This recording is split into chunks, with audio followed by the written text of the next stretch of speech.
بسم الله الرحمن الرحيم. السلام عليكم ورحمة الله وبركاته. halkani waa Cabqari Online Academy YouTube channel. waa YouTube channelka Cabqari Online Academy. waa channelkan ugu talagalnay bulshada kala duwan ee Soomaaliyeed ee dunida dacaladeeda kala jooga ee jecel ama daneynaya barashada luqadda Englishka. waa channelkan ugu talagalnay inaan uga faa'iideyno insha Allah duruus kala duwan, courses free, cashare free oo kala duwanna aan ugu talagalnay inaan ugu soo bandhigno insha Allah. halkani waa Cabqari Online Academy YouTube channel. aniguna waa Ustaad Cabdinuur Maxamed Samatar.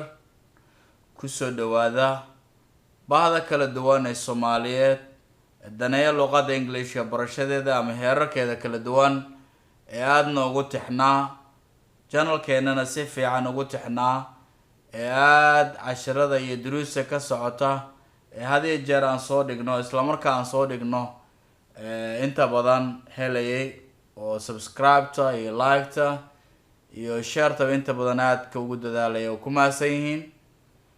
bulshada kale ee kala duwan si u gaaraan waxaan jeclaan lahaa inaad sida lamida gaarsiisaan si baahida luqadeed ee aad dareemaysaan ama qof walba uu dareemayo uga helo Cabqari Online Academy YouTube channel. haddaba maantay Al-Ustaad Cabdinuur Maxamed Samatar wuxuu idiin soo bandhigayaa, wuxuu idiin sharaxayaa, wuxuu maanta bilaabayaa waa vocabulary haddii ilaha yidhaahdo. channelka xogtiisa iyo WhatsApp-ka iyo Telegram-ka iyo intaba waa sida shashada ka muuqata ayaad ka aragtaan insha Allah. buug waxaan bilaabaynaa caadiya oo buug muqarrar oo kala duwan oo ilaa 6 xeer ah oo vocabulary kiisa koowaad aan rabnaa inaan dhamayno insha Allah. buugaasi wuxuu ka kooban yahay waa 30 unit. 30 unit ayuu buugaasi ka kooban yahay. marka buugaasi maadaama uu 30 unit ka kooban yahay, horta buugga magaciisa waxaa la yidhahdaa English vocabulary. maanta waxaan qaadanaynaa luqadda waa English, luqadaan bixino ama luqadda YouTube-ka sida caadiga ana casharadii caadiga ahayd oo daily-ga ahayd oo kala duwaneed ee koorsooyinkan certificate-ka diblomada lagu qaadanayana Cabqari Online Academy ay ka socotaa. cidii daneynaysa waa duruus caadi oo regular u qaato wuu helaya insha Allah. marka waa vocabulary ayaan bixinaynaa maanta insha Allah. buugga waxaa la yidhahdaa 4000 Essential English Vocabulary. waa buug 1 casharkii koowaad unitkii koowaad ayaan qaadanaynaa insha Allah haddii ilaahay yidhaahdo. 4000 Essential English Wordska Essential English Vocabulary-ga waa buugga koowaad ayaan rabnaa 30 unit ka kooban insha Allah. 30 cashir inaan bilaawno haddii ilaahay yidhaahdo. asbuuciiba hal cashir ayaan soo dhigi doonaa. asbuuciiba hal cashir oo vocabulary ayaan soo dhigi doonaa insha Allah. inaad ka faa'iidaysataan waliba buugga PDF-ka iyo dhageysigiisaba intaba wada helaysaan haddii ilaahay yidhaahdo. cashir walba la qaato ee aad la socoto insha Allah waxaan si joogta kuu siinaynaa unit kasta dhageysigiisa. buugga qaabkiisa wuxuu noqonayaa marka 30ka unit erey kasta wuxuu leeyahay target words oo leeyahay 20 target words, 20 erey oo target oo beegsanaya ayuu leeyahay. buugga uu leeyahay ku sheegaya erey cusub. erey kasta wuxuu macnihiisa ereyga uu dhigayaa, wuxuu sheegayaa ereygan dhawaaqiisu meesha ku qoraya, wuxuu ku qorayaa adjective, adverb, verb, pronoun, preposition, conjunction wuxuu yahay. waa definition uu saarayaa, waa macnaynayaa, one example-na wuu gelinayaa. intaasoo erey ka samarsiinaya min bilow min dhammaad unitkooda ilaa unitka u dambeeya. wuxuu ereygu dhigayaa meesha, wuxuu ku sawirayaa ama meesha kugu qorayaa dhawaaqiisa, wuxuu aid ba speech ka yahay ku qorayaa, definition uu siinayaa, one example uu ku gelinayaa. halkaas erey uu ka gudbo ka kale aadaya intii uu marsiinaya ka kale aadaya 20 target unit ku dhamaynaya. marka wuxuu ku dirayaa exercise kaas marka shaqeyso wuxuu ku dirayaa hadana sheeko ayuu ku gelinayaa 20 eray ayuu sheeko ku gelinaya 20 targetka marka waxaa ku hoos jira ereyo badan oo kale adiga kugu cusub soo hoos geli doona insha Allah marka ereyo badan aan ka baran doonaa aan laga faa'iideysto hadii Ilaahay yiraahdo qaabkaas ay ereyga ayaan vocabulary ku qaadan doonaa insha Allah hadii Ilaahay yiraahdo book waa kana waa unit 1 waa unit koowaad waa word list 20 erayo target ah ay word listigaas ku sheegaya ereyga la koowaad waa kana dhawaaqiisu bil gelishay wuxuu uu sheegay waa adjective waa define gray dana one example uu geliyay haddaba marka essence 4000 essential english words waa buuga koowaad la socosho wanaagsan unit 1 word list ereyga koowaad waxa waaye afraid waa adjective la yiri uu macnaynaya wuxuu leeyahay when someone is afraid they feel fear ama they feel fear when someone is afraid they feel fear macnaha markuu qof baqayo wuxuu dareemaa cabsi ereyga afraid waa cabsi sometimes na ereyadu macna badan oo kale yeelan karaan hadba ereyga jumladu ku jiro macnaheedana uu noqon karaa sometimes qof wuxuu ku dhihi karaa I am afraid waan cabsanaya kala ma jeedee I am sorry noqonaysa sometimes na marka ereyada hadba meesha macnaha qaabka ugu jirta loo macnaynaya hadda macnaha koowaad erey walba ku sharaxaynaa when someone is afraid they feel fear markuu qof baqayo wuxuu dareemaa cabsi Allah the woman was afraid of what she saw the woman waa naagtu was afraid waxay ka baqaysay of what she saw waxay aragtay ka baqaysay erey xiga waa agree ayaa loogu dhawaaqayaa waa v ayaa qoran macnaheeduna waa verb to agree is to say yes to agree waxa waaye inaad qofka wax ku waafaqdo ood haa tiraahid or to think the same way haddii kalena to think aad u fakarto the same way siduu u fakaray shay uu yiri waa saas uu qurxoon yahay adigana waad ku raacdo uu qurxoon yahay waxaas waa sida adigana waad ku marka to agree is to say yes inaad yes tiraahid oo haddii kalena to think the same way isku siina u fakartay noqonaysa example kale gasho waxa the food is very good in that restaurant the food waa cuntada is very good aad ay u wanaagsan tahay in that restaurant waa cuntada laga cuno ama lagu kariyo maqaayadaas aad ay u wanaagsan tahay b muxuu dhahay marka I agree with you waa qof maqaayada ka cunteeya isaguna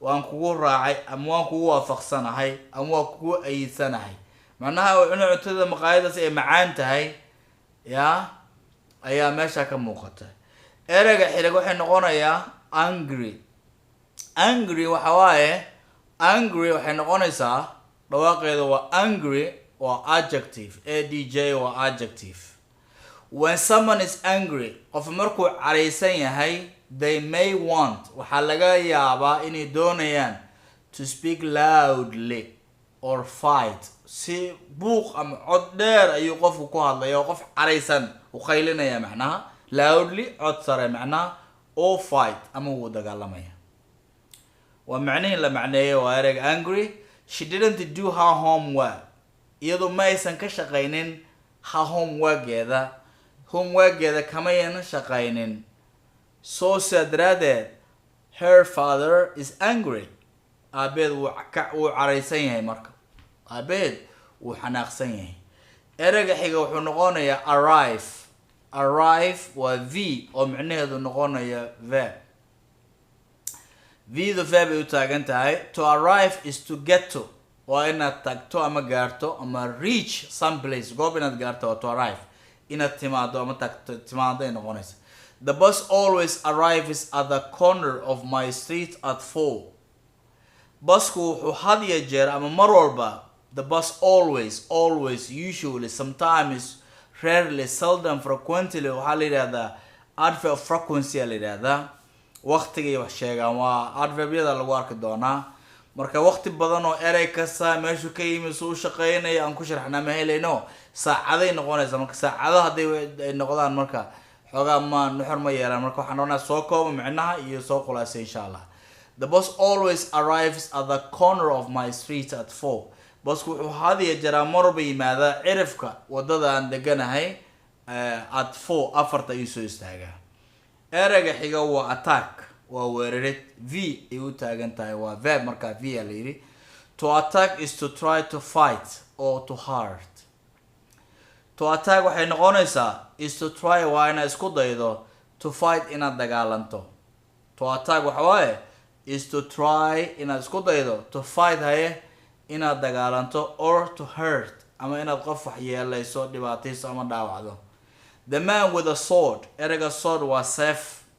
The man with wata, the man with a sword, ninka seefta wata, attacked the other man first, ayaa ninka kale marka hore weeraray.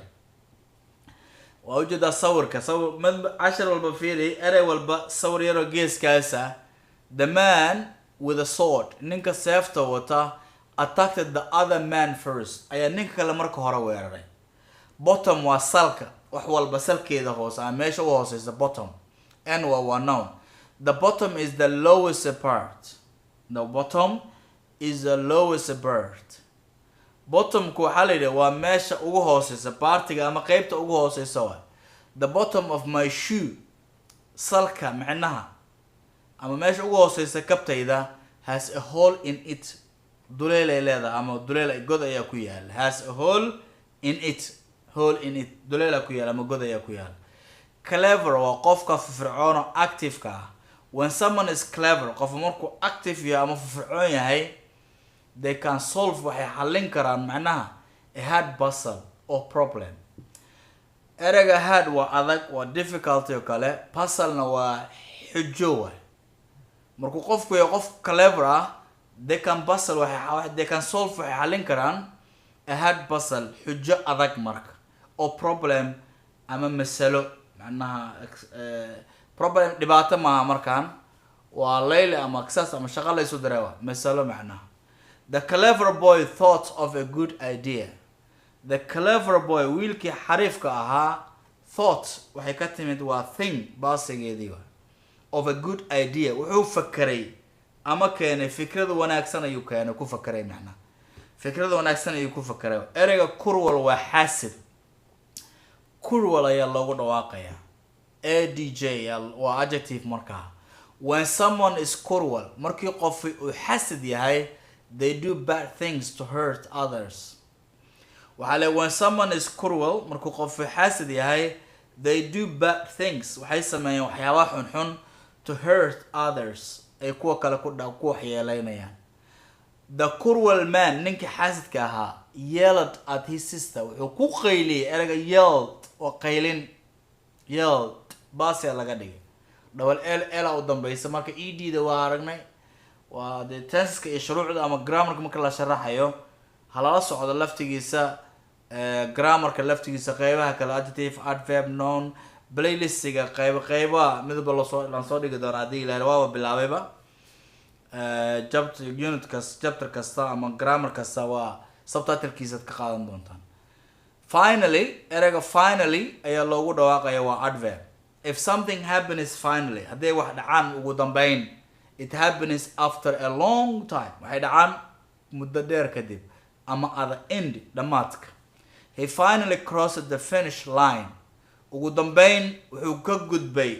sawirka fiiri, ninka orodyahan waaye, marka asagii orodyahano kale ayaa tartamayay. marka he finally crossed the finish line, meel line loogu talagalo xarig loogu xiray waaye, si u soo ordayeen muddo u wareegeen. maxaa waaye asaga ayaa finish line-kii cross gareeyay after 5 hours of running. maxaa la 5 saacadood ee uu ordayay. He finally crossed the finish line. finish line-ka ayuu ka gudbay after 5 hours of running, 5 saacadood oo orada. Hide waa qarin. Hide maxay noqonaysaa? waa qarin. To hide is to try not to let others see you. To hide waxay noqonaysaa is to try inaad isku daydo, not to let inaadan u ogolaanin others kuwa kale see you inaad ku arkaan. sheekada ilmaha yarka marka la yiraa dhuumashow hide and seek ala dhaha seek ka maqan hadda laakiin hide and seek ala seek waa SEEK. To hide is to try not to let others see you. Waa inaadan u ogolaan dadka kale inay kuwa kale inay ku arkaan. The other children will hide. Caruurta kale way isqarin doonaan while you count to 100 ilaa aad ka tirinayso adigu boqol kow labo taqana haye kow kick me kow labo kick me sheekada ahayd waa marka the other children caruurta kale will hide way isqarin doonaan while you count to 100 ilaa boqol aad tirinayso haye tirada boqol aad ka gaarsiinayso haddaba marka hunt and sorry erega hunt waa ogaarsasho. To hunt is to look for ama search for. Labadan ere waa isku macno inaad search for tiraahid ama inaad look for tiraahidin waa. To hunt inaad to hunt macno waxay noqonaysaa is to look for inaad raadiso or search for an animal to kill xayawaan aad dilato. Xayawaanka macnaha ugaarto kale ama xayawaankuna xayawaan kale ugaarsado macno ugaarsi waa eregan. A long ago muddo dheer ka hor people hunted with bows and arrows. Dadku waxay ku ugaarsan jireen qaansooyin iyo falaaro. Bows waa qaansooyinka, arrowsna waa falaaro hashi sheeg. Qaansada iyo falaaraha iyo arrows. Lots, a lot, badan waay. Eregan a lot. A lot means waxay noqonaysaa macnahaan a large number or amount of people ama cadad fara badan oo dada animals ama xayawaanaad ama things ama shayad etc iyo wixii lamida. There are a lot of apples in the basket. There are waxaa jira a lot of apples tufaaxyo fara badan. sawirka fiiri mid walba qaabkii wuxuu ku muujinaya. There are a lot of apples in the basket. waxaa jira tufaaxyo fara badan ee ku jira dambiisha. Middle waa bartamaha. The middle of something bartamaha wax is the center ama halfway point kala bar pointiga macna gees marka fiirs bartamaha ma ay halfway point ama center marka middle is of something bartamaha something waxay noqonaysaa wax is the center xudunta of halfway point hadii kale. The Canadian flag erega flag waa calan. Canada waa dalkii laakiin Canadian markii la yiraahdo waa adjective waa proper adjective proper noun iyo proper adjective. Canada, Canadian, American, Australian, Somali, Kenya, Kenyan, Ethiopian. oo arki doona qaybta grammarka marka tagno. Canadian flag calanka Canada has a maple leaf in the middle of it. macnaha wuxuu ku leeyahay caleen geedka maple la yiraahdo in the middle of it all. wuxuu caleen geed ku leeyahay bartamaha ayuu ku leeyahay calanka Canadianku. caleen geed ayuu ku leeyahay sida anaga xidigta ugu leenoo kale. A moment is a second or very short time. waqti yar isig moment. Wait me for moment. While a moment is a second I'm a very short time waqti aad u yar. I was only a few moments late for the meeting. I was only a few moments late waxaan daqiiqada yar ka soo daahay for the meeting kulanki. Pleased waa adjective waana faraxsan. When someone is pleased gabadhan sawirka fiiri mobilka haysata. When someone is pleased markuu qof faraxsan yahay they are happy way faraxsan yihiin. She was pleased with the phone call she received. waxay ku faraxsaneed oo she was pleased with the phone call. Telefonka phone call kala soo wacay she received. Telefonka la soo wacay qabatay ayuu ku faraxsaneed oo. Promise ballan qaadid. To promise is to say you will do something for sure. To promise waxa waaye is to say inaad tiraahdo you will do something inaad wax samayn doonto for sure. inaad wax samayn doonto aad hubtid inaad samayn doonto aad hubtid macna waa promise ballan qaadid waa. He promised ballan qaaday to return my key by tomorrow inuu fureyga soo celinaya berri. He promised ballan qaaday to return inuu soo celinayo my key freega by tomorrow berri. Ereyga xiga waa reply oo ah ka jawaabid. Reply is to give an answer. Reply is to give an answer. Maxaa laga wadaa reply is to give an answer? macnaha waa inaad jawaab bixisaa oo say back to someone ama qof wax ku dib u tiraado hadal ku dhahdaa. She asked him, waxay isaga weydiisay what time his meeting was. What time his meeting was. macnaha xilliga kulankiisa uu ahaa ayay weydiisay. He replied at 3. wuxuu ku jawaabay saddexda. Safe. ereyga safe waa adjective. When a person is safe, when a person marka American yahay waxaa leeyahay person, marka British aan leeyahay person, marka American yahay person. Arta Arabku saaraya American ka Britishkan uu ka tagaya. Mar hadda wax ka dambeeya shibana yahay ama waxba ka dambeeyninba. When a person is safe, they are not in danger. qof markuu safe yahay means maxaa waay? waa bad qabaa, qatar kuma jiro. qatar kuma sugna. Put on your seat belt. xiro seat belt. seat kursiga ku fadhiisa ama gaariga ama treenka ama waxa ku fadhiisa ama diyaaradda seat beltiga xiro in the car gaariga to be safe. saa u noqoto. inta badan anaga Soomaalida systemkaas qofkan ku arna waxaan leenahay waa diaspora. sawir ka fiiri. haddii adiga oo gaari xawaare aad ku socdo aad break double dhaho adigu waday hadii qof kale wadaba muraayada ka baxeeba siday taa uga baxay muraayada laakiin markan maxaa waay suit belt uu ku soo celinaya marka uu qoro ku aado hada isaaq ku hayo ku soo celinaya marka waa safety waa la ilaah badbaasho laakiin waa taxadar laga jeeda. Trick waa qayaanid. A trick is something you do to fool another person. To trick is something. Trick waa maxay? waa wax you do as samayso to fool aad ku qayaanto another person. shakhsi kale. ereyga fool soo doqon ma ahayn.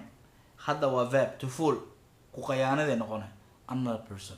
His card trick really surprised me.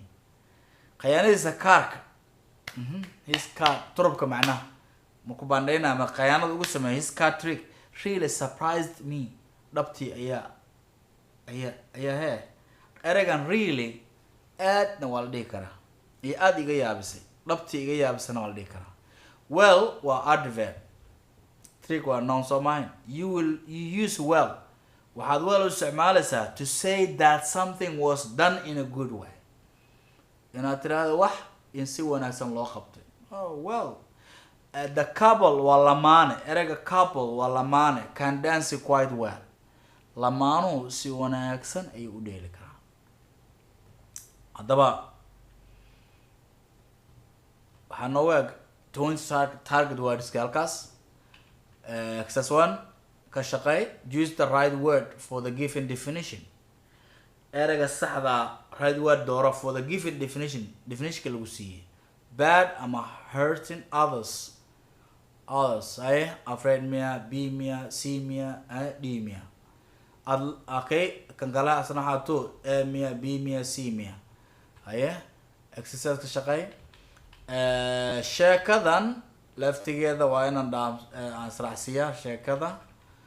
The Lion and the Rabbit. waxaa la yidhahdaa sheekada exercise ka shaqeeya insha Allah si aad u heshaan bogga iyo dhageysigaba.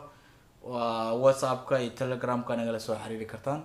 haddii asar duruus oo dhammaystiran oo aad iyo aad u dhammaystiran oo fadhiso duruus caadi ah certificate ama lagu qaadana diploma-na waa qoray online academy ka helaysaa insha Allah. soo dhawaada channelku waa channelkiini The Lion and the Rabbit. waa libaaxa iyo bakaylaha iyo ku saabsan sheekadan 20 erey ayuu haddana sheeka noo galay. A cruel lion lived in a forest. A cruel lion libaax xaasid ah lived ayaa ku noolaa in a forest. xagga cunida iyo dilka xayawaan dilka laga hadlaya markaa. A cruel lion lived in a forest ayaa kayn ku noolaa. Every day maalin walba he killed sometimes dadka ajnabiga hiida xayawaanaadkooda xilliga hore la kala wadasan jiray laakiin modern English-ka hadda mar dhifa boogta ku arkaysa iyadoo he she hadda he ida laga rabay muxuu qaatay hiya loo sometimes way adeegsadaan marka he killed wuxuu dilay and ate a lot of animals wuxuu dilay uu cunay xayawaano fara badan ayuu cunay libaax. The other animals were afraid the lion would kill them all. xayawaanad kalena way ka baqayeen libaaxa inuu ayagoo dhan dilo. The animals told the lion, xayawaanadku waxay u sheegeen libaaxa, let us make a deal aan heshiis galno. Let us make a deal aan galno. If you promise to eat only one animal each day, haddii aad ballan qaado, if you promise haddaad ballan qaado to eat inaad cunayso only one animal each day, hal xayawaan maalintiiba, then kadib one of us midkaan will come to you ayaa ku imaan doona every day maalin walba. halka aad maalin walba iska layn lahayd maalin walba mid anaga nimada ku imaanaya cun hada wasaan bari mid kale ku imaanaya dhiilkaas heshiiskaasna la galaalada. If you promise da ballan qaadayso to eat only one animal each day, haddaad maalintiiba hal xayawaan cunayso, then one of us will come to you mid kan uba maalin walba ku imaan doona every day maalin kasta. Then you don't have to daas waa mas oo kala waay waajib ma ahan to hunt and kill us inaad ugaarsato ina disho waajib maaha maalin kasta mid inaga nagmida ku imaana iska cun. The plan sounded well throughout the lion. Thought out to the lion. The plan waa qorshaha had lagu la heshiiyay loo sheegay sounded well. mid fiican oo muuqday mid wanaagsan oo muuqday ma oo la muuqday ma sounded well saasay noqonay. Thought out wuu fakaray to the lion. libaax wuu fakaray macquul la noqotay macnaha fikirkan dealkan. So he agreed oo ku raacay. But he also said wuxuu sidoo kale dhahay, if you don't come every day, haddaad maalin kasta imaanin, I promise to kill all of you the next day. dhammaantiin maalinta xigaan ballan qaaday inay dili doono macnaha waxaan ballan qaaday inay dili doono dadna imaan ballanta iga baxdaan ku wada. Each day after that waqtiga kadib maalin kasta after that each day after that heshiiskaas kadib maalin kasta one animal went to the lion ayaa u tagayay libaaxa so the lion could eat it so daradeed libaaxna uu cunayay. Then all the animals were safe. dhammaan xayawaanka kale waxay noqdeen kuwa bad qaba. Finally ugu dambeyntii it was the rabbit's turn. waxay ahayd tookadii bakaylaha. It was the rabbit's turn. waxay ahayd tookadii bakaylaha to go to the lion uu aadayo macnaha bakaylaha maalintiisa ku soo aaday. The rabbit went very slowly that day. waxaan bakaylihi si tartiib isaga socdo isaga si tartiib u aaday wuxuu soo libaaxi laakiin maxaa ma degdegin uu iska luuday macnaha. Went very slowly that day. So the lion was angry. sadarada libaax wuu xanaaqay. When the rabbit finally arrived, markii ugu dambeyn bakayli u yimid, the lion angrily asked the rabbit. libaaxa wuxuu si caralo ku weydiiyay bakaylihi, why are you late? maxaad u soo daaday? I was hiding from another lion in the forest. waxaan iska qarinayay libaax kale oo kaynta ku jira u dhahay marka. I was hiding waxaan iska qarinayay from another lion libaax kale in the forest ee kaynta ku jira oo kaynta ku jira. That lion said, libaaxaas wuxuu dhahay, he was the king. inuu wuxuu sheegay macnaha that lion said he was the king. libaaxaas wuxuu sheegay inuu boqorka ah isagu. So I was afraid. see darteed waan ka baqayay. The lion told the rabbit. libaax wuxuu sheegay bakaylihii, I'm the only king here. aniga ayaaba ahee boqorka kaliya halkan jooga. Take me to that other lion. iigeeyo marka maxaa libaaxaas kale iigeeyo and I will kill him. trick qayaanu ka wadaa marka I will kill him waa dili doona. bakaylo inuu qayaanu raba libaaxa waa ka dili doona. The rabbit replied. bakaylo wuxuu ku jawaabay, I will be happy. waan ku faraxsanaan doonaa to show you inaan ku tuso where he lives halka uu ku nool yahay.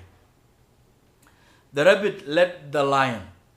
bakaylo wuxuu u hogaanshay ama u horkacay to an old well. ceel duq ah. eragan well wanaagsan ma ku soo barno hadda waa ceel.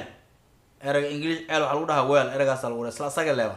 The rabbit led the lion to an old well. wuxuu u horkacay ceel duq ah in the middle of the forest ku yaala kaynta bartamaheeda.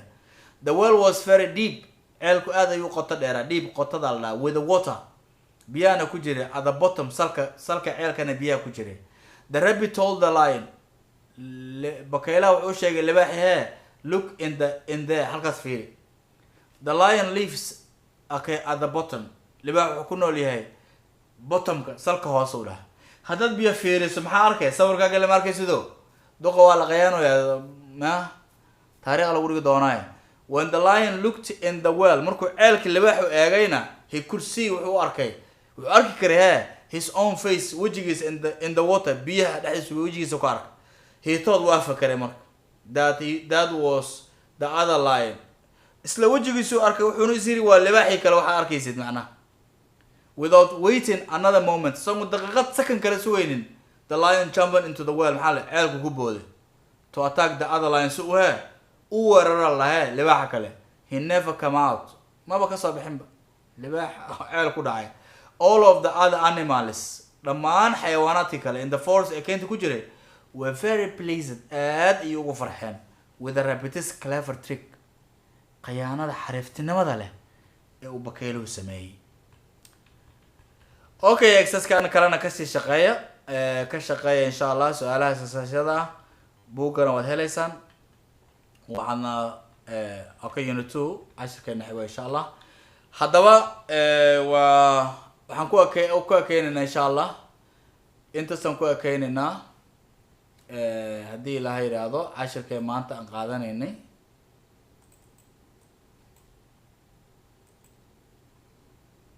cashirkaan maanta lahayn intaasaan ku ekeenaynaa insha Allah. haddaba waxaan rabnaa haddii ilaahay yiraahdo inaad cashirka duruusa la socotaan vocabulary weekly ayaa loo soo dhigi doonaa insha Allah. subscribe-ta like-ta share-ta insha Allah si bulshada kale ee kala duwan ee danaynaysa luqadda Englishka ay u gaarto insha Allah. waa Ustaad Cabdinuur Maxamed Samatar Ustaad Cabqari idin leh